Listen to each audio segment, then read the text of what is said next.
every great empire has one person who holds it together. For the Gambino crime family, that man was Neil Dellacroce. Long before John Gotti became the Teflon Don, and years before Paul Castellano was assassinated, Dellacroce stood between two very different visions of Mafia leadership.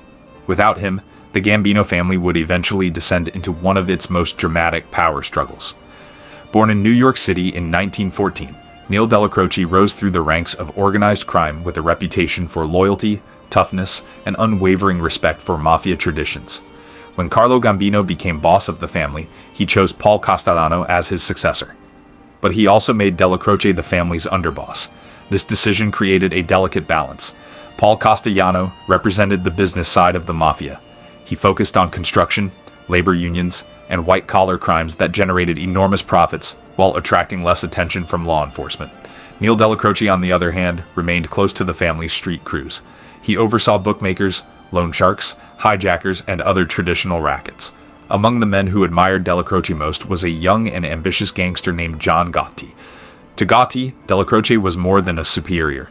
He was a mentor, a father figure, and a symbol of the old Mafia code. Although Gotti sometimes disagreed with Castellano's leadership, he respected Dellacroce enough to remain loyal to the family's chain of command. For years, Dellacroce quietly acted as the bridge between the two men. When tensions rose, his authority and reputation helped keep both sides from openly turning against each other. Many Mafia historians believe his presence prevented an internal war. But in 1985, everything changed. Neil Dellacroce was diagnosed with cancer. As his health declined, the balance that had held the Gambino family together began to weaken.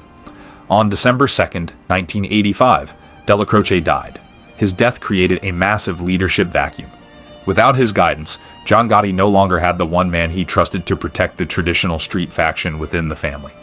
At the same time, Gotti's frustration with Castellano had reached its peak.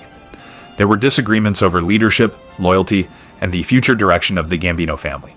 Just 2 weeks after Dellacroce's death, on December 16, 1985, Flight Auto Paul Castellano was shot and killed outside Sparks Steakhouse in Manhattan.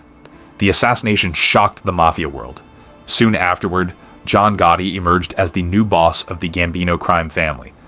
Many investigators and historians believe that if Neil Dellacroce had still been alive, the assassination of Paul Castellano might never have happened.